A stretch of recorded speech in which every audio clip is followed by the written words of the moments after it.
حضرت عثمان غنی شہزادے تھے، دولتمند باپ کے بیٹے تھے، رئیس اعظم تھے۔ امیروں کے بچے نازک مزاج ہوتے ہیں، موڈ کے مالک ہوتے ہیں۔ بہت بڑے رئیس تھے، پر عشق لگا سی کھیڈاں کھیڈ دی تو پھر کھیڈاں بھول گئیاں۔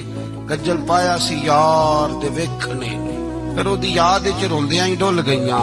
حیدر شاہ اس گلی کدے نہ رول دی، پر ان تے رول دی 4-5 دن کے بعد مدینے آئے، سفر پہ گئے ہوئے تھے۔ حضور کے پیچھے نماز پڑھی تو محبوب کے چہرے پہ ذرا نکاہت ہے، کمزوری ہے۔ حضرت بلال کو ملے، کہنے لگو بلال میں 4 دن باہر رہا ہوں، حضور کے چہرے پہ کمزوری کیوں ہے؟ جناب بلال کہنے لگے جا گھر جا کے پوچھ لے۔ کہتا میں نے دروازے پہ دستک دی، سیدہ عائشہ صدیقہ اندر سے بولی کون ہے؟ میں نے کہا اماں جی غلام ہوں عثمان، میں 4 دن کے بعد آیا ہوں تو چہرے پہ بڑی کمزوری ہے۔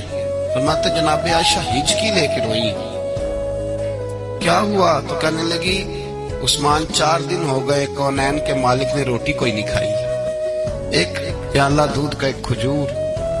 حضرت عثمان غنی رضی اللہ تعالیٰ کا اماں جی آپ پردے میں نہیں چلی جاتی؟ شہزادہ دوڑے گئے، گھر سے اناج کی بوری کندھے پہ رکھی، ہر چیز اٹھائی۔ غلام کہنے لگا مجھے دے دو، 20 نوکر ہیں گھر میں۔ فرمایا نہیں یہ میری ڈیوٹی ہے، میں نہیں کرنی۔ عثمان خود گئے، رسول پاک کے گھر میں جھاڑو دیا، چولہے میں آگ جلائی۔ حضرت عائشہ کہتی ہے میں پردے کے پیچھے سے دیکھ رہی تھی، جب عثمان پھونکے مارتے تھے تو داڑھی سے دھواں نکلتا تھا۔ اور عثمان جس نے پانی کا پیالہ بھی خود نہیں پیا تھا، اس نے سالن پکایا، پھر روٹیاں پکائیں تو ہاتھ جلے۔ کھانا پکا کے اور دسترخوان لگا کے مسجد میں حاضر ہوئے، کہا محبوبہ اگر مہربانی کریں تو گھر نہیں آتے؟ حضور تشریف لائے، اور جب پہلا لقمہ تن تندور ہڈاں دا بالن تے اسی ہاواں نال تپایا، کپ کپ مکیاں پیڑے کیتے، اتو عشق پلیتھن لایا، تن دی ہانڈی من دا سالن، اتو لون صبر دا پایا۔ غلام فریدہ میں ساری تیری، تینوں وجہ یقین نہیں آیا؟ کہا محبوب یہاں بیٹھے تو صحیح، یہاں بیٹھے تو صحیح۔ حضور تشریف فرما ہوئے، اور پہلا لقمہ جب نبی پاک نے منہ میں رکھا تو عثمان تڑپ کے روئے۔ 600 دینار نیچے رکھے، یا رسول اللہ میں نے دولت کو آگ تو نہیں لگانی اگر تیرے کام نہ آئے۔ حضور کس کام کی یہ جائیدادیں، کس کام کی؟ اگر آپ کے گھر میں 4 دن کھانا نہ پکے۔ حضرت عائشہ صدیقہ فرماتی ہیں عثمان تو چلے گئے، یہ کہہ کے میرے مصطفیٰ نے پھر ہاتھ اٹھائے اور ایسی دعا دی کہ میں تڑپ اٹھی، میں رونے لگی۔ حضور نے جھولی اٹھا کے کہا اے اللہ میں عثمان سے راضی ہوں، تو بھی میرے عثمان سے راضی ہو۔